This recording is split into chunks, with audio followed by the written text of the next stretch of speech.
Hi, I'm G, this is my art channel, and this is the final part of my Orchid tutorial where I'm painting in watercolour with a single colour and in real time.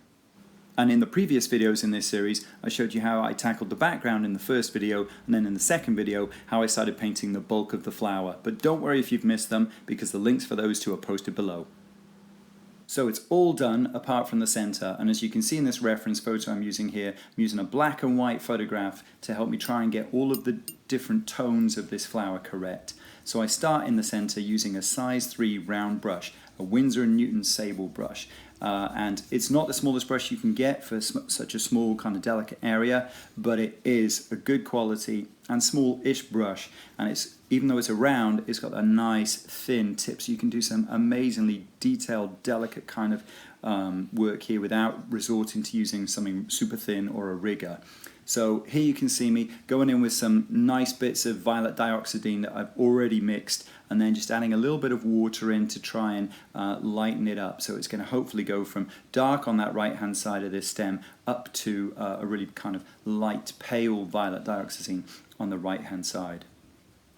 Now what I've got set up here in my palette is I've mixed a dark mix of violet dioxazine colour, and next to that I've mixed a very, very light sort of area of violet dioxazine. So instead of having to go back to the half pan all the time with a brush and mix colour all the time, I've got sort of two nice kind of troughs in the palette of a dark violet dioxazine and a lighter violet dioxazine, so I can kind of use those as I'm painting along. Start with the dark, move in a little bit of the light instead of just adding pure water, or like you just saw me do there, I can drop in a little bit extra of the dark color and hopefully it'll flood upwards and outwards and give a section a bit more of a really dark to sort of medium dark kind of feel. So here you can see me painting this kind of section in the middle of the orchid that almost looks like a very stylized kind of fox's head kind of shape. It's got those two sides and then that streak right down the middle. At least that's the way I thought of when I was painting it. And I'm already trying to do this quite dark, so I'm using a lot of my blend of the dark violet dioxazine, because this weird kind of alien twisty shape in the center of the orchid is much darker than the petals that surround it in my reference photo. So I know I've got to really try hard to, from the outside, be dark with my color, be strong with the color, but not too dark that, I don't give myself any kind of wiggle room and I've got nowhere to go, and then I end up having to use the brush to sort of pull some of the paint off. I don't want to be doing that, but I am conscious that this middle section's got to be darker so that it really stands out against the really delicate and pale petals. So here you can see me dropping in some of the lighter violet dioxazine and just blending that downwards to the dark that I've just put on. So I've hopefully got it sort of pale along one edge and then darker along the other edge, which is supposed to be slightly more shadowed and away from the light. And here you can see me dropping in just some little blobs of the dark colour while that paint is still wet, because I didn't think it was dark enough. So I'm dropping some in, and hopefully, because all of the paint there is still wet, those little blobs that I'm dropping in will spread outwards gradually, and I won't get any kind of crazy drying lines. It'll look like a gradual change in tone from dark to light. Because if you look at the kind of left-hand arm of this thing that I painted just previously, you can see it's really pale, even though I was trying for a really, really dark purple on that kind of left arm. It's pale, so I know I'm going to be having to put perhaps 2 coats on here, or 3 coats in particular, to try and get the depth of dark purple that I really, really need to get to make this shape in the center stand out. This is a very small and delicate area of the flower that I'm painting here, and you should be able to see what I mean about even a size 3 brush, good quality size 3 brush with this kind of fine tip, being absolutely able to do these little kind of fiddly, difficult to reach bits and difficult to blend areas here with absolutely no difficulty whatsoever.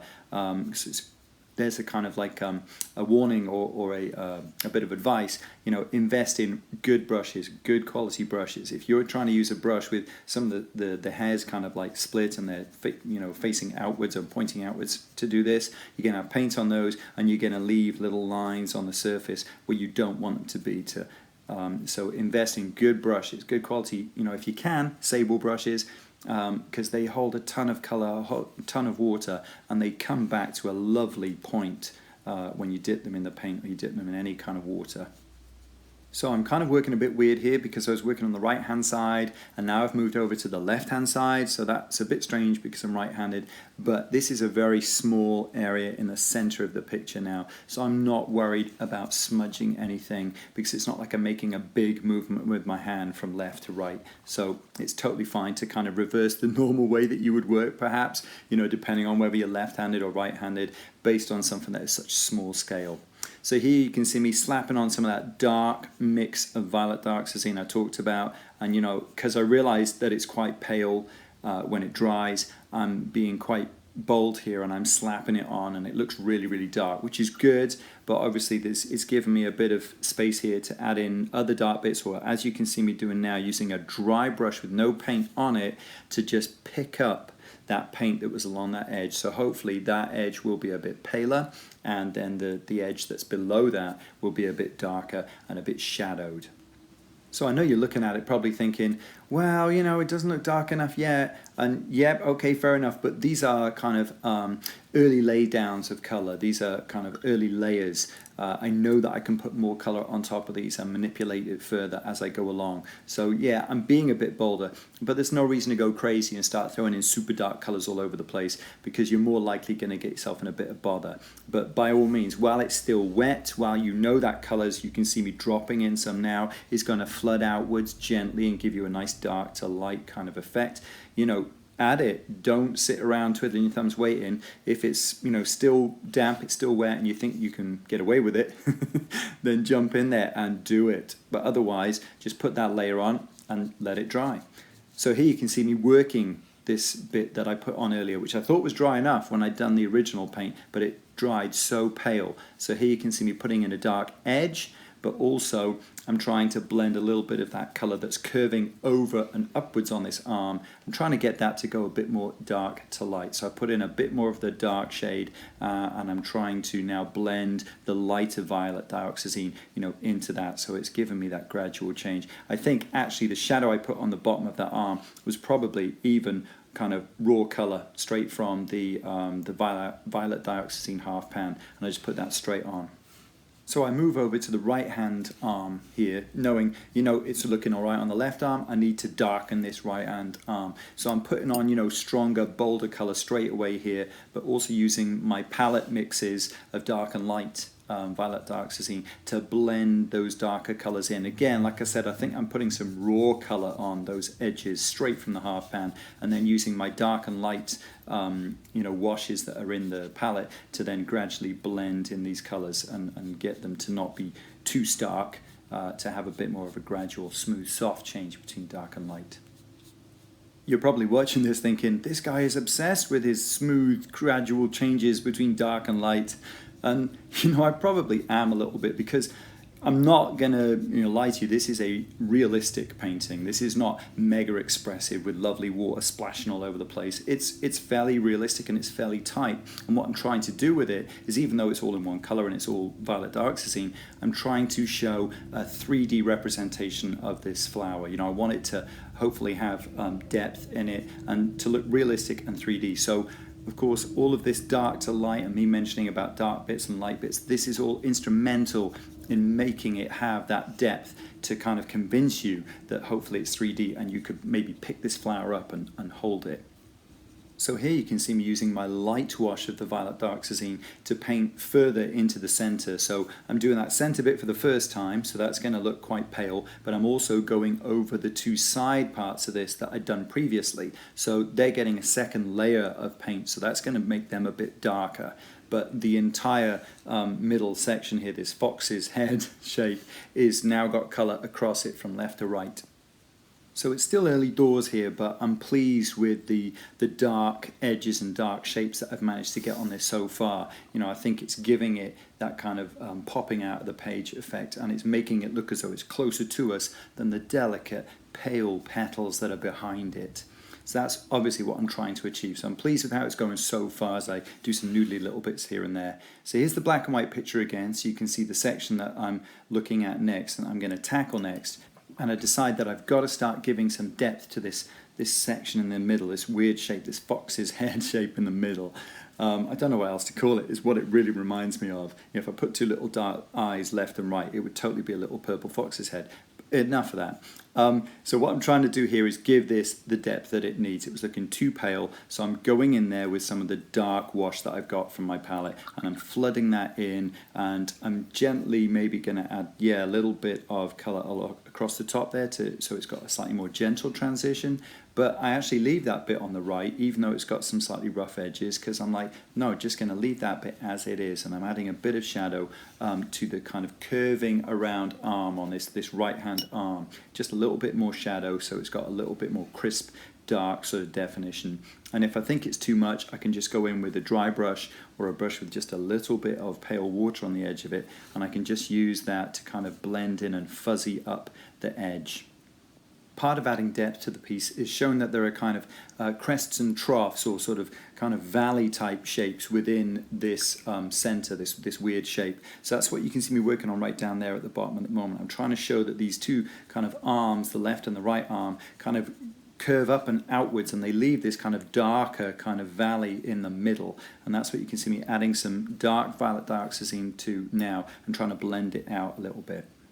I've got to be quick with the brush and careful with the brush here, because I'm working over colour I've already put down, and I can't be too fussy, because otherwise I risk lifting up that colour that I've put down previously, and that starts to get moved around, and you get a really kind of weird artificial drying line if you do too much of that. So that's why you can see me flicking just a bit of that wet paint right from that bottom bit up to that top corner, but trying to be quick and not mess with it too much.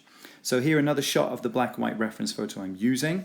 So you can see that the section I'm looking at doing here is a little bit in the background. Looking at the photo, I was thinking, yeah, it's looking okay, but you know what? That petal in the background behind all of this, that needs a little bit of extra light kind of tone, light to dark. So I've put on a light bit against that arm, and now I'm just adding clean water on to kind of blend that colour kind of gently downwards. And again, in this top section here, which is of course the petal that's behind everything else, I'm putting in a bit of the light wash, and then using just a little bit of clean water on the brush here just to fade it out, to blend it out from a kind of colour into almost nothingness. I could just tell from the picture that it needed that in the background.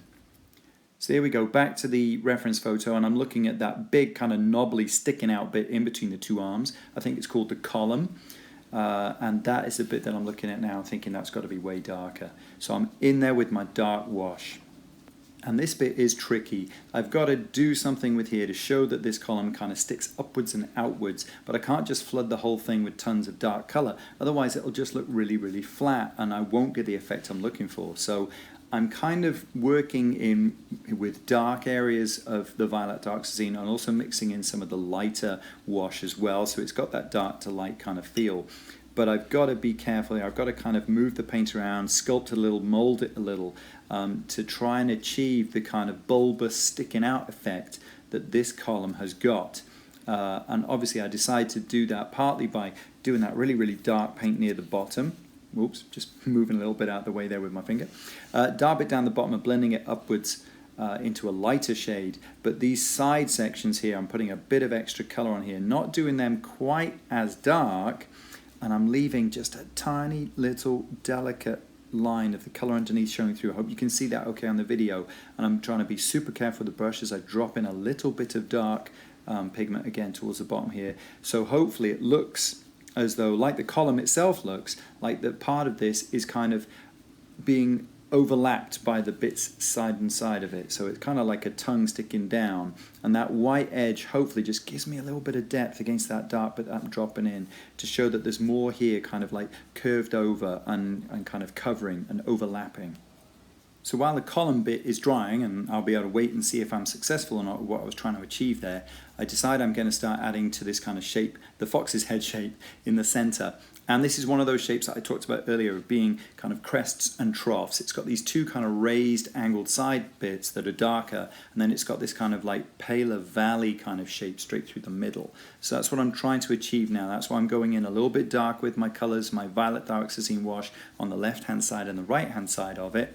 and I don't want to overwork the center of it because I need to keep that nice and pale so that it stands out against the two dark bits either side. So I do go in with some extra color, but I'm being careful about how I use it, and I don't want to overdo it. I've got to keep that bit through the center as pale as possible so that I can achieve that kind of depth I'm looking for.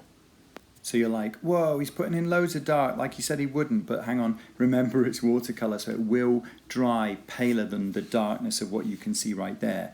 And talking about dark, I look at this column section now and I'm like, that's not dark enough around the edges. So I go back in with my dark wash from the palette of violet dioxazine, and I'm just working that from the bottom and up and around delicately.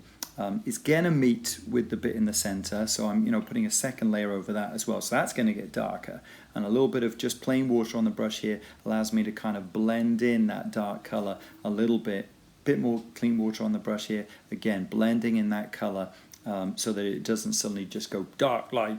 It's got a gradual change from dark to light on this column. So after doing another couple of fussy bits of brushwork on this bit, I decided to tackle these really kind of weird antler type shape things at the very front. They're very small, they're very thin, they're very delicate. So I'm still using the size 3 brush to do this. And what I decided to do is just use the kind of mid-tone of violet dioxazine I've got to just fill in the shape, first of all, leaving that kind of white border around the outline edge.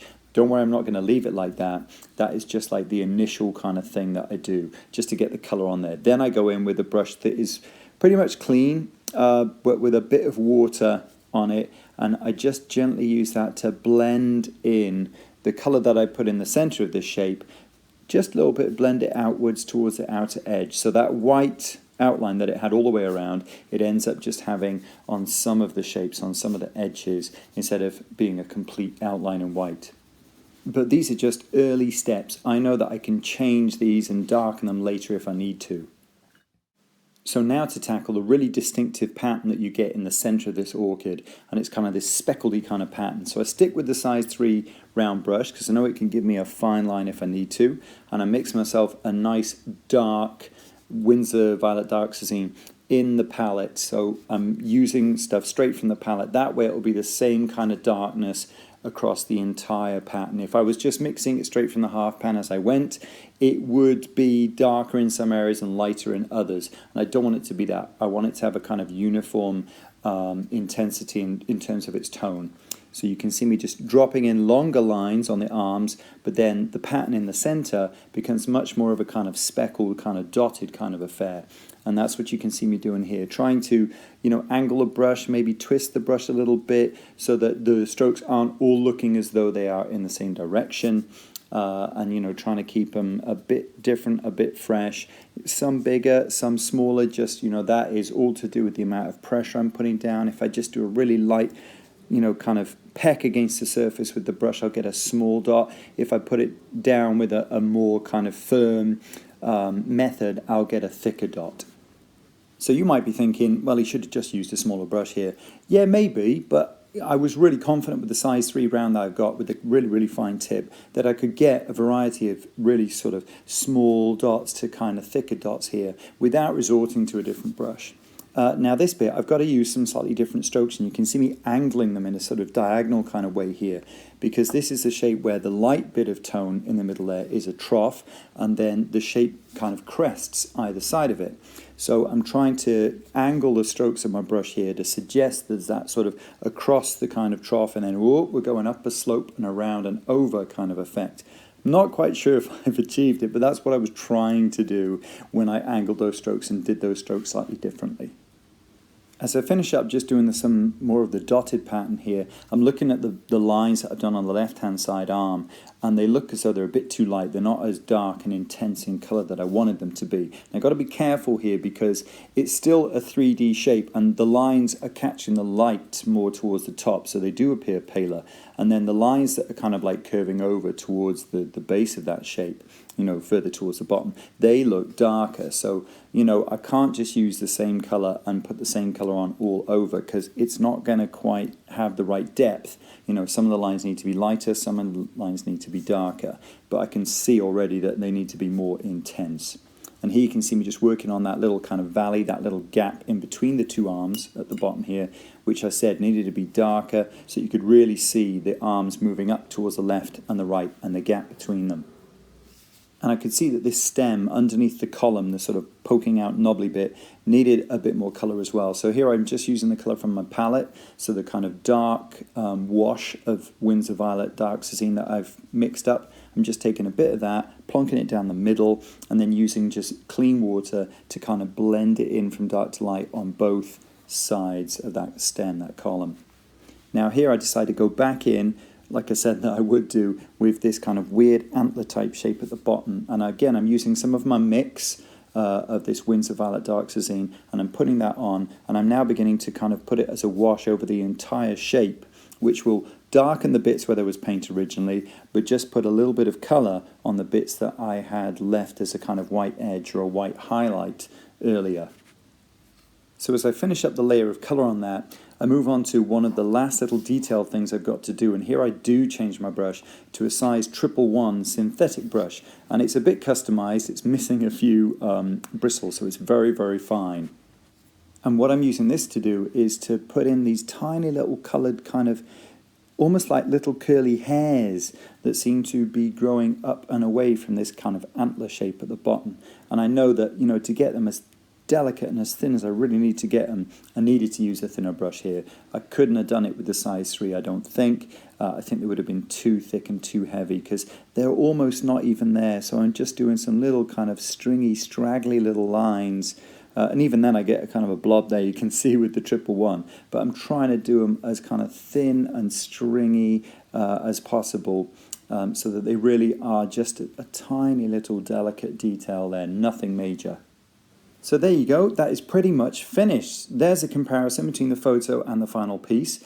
Let me know what you thought about the length of these videos, the fact that they are completely real time and so on. Give me a bit of feedback if you will. I mean, my personal viewpoint was I kind of like the shorter, speeded up videos. They're a little bit easier to edit, but let me know what you think. And don't forget to share and subscribe and like. And if you missed the previous videos, like I said, if you check the links below this one, you can find the links to part 1 and part 2. Thanks for watching.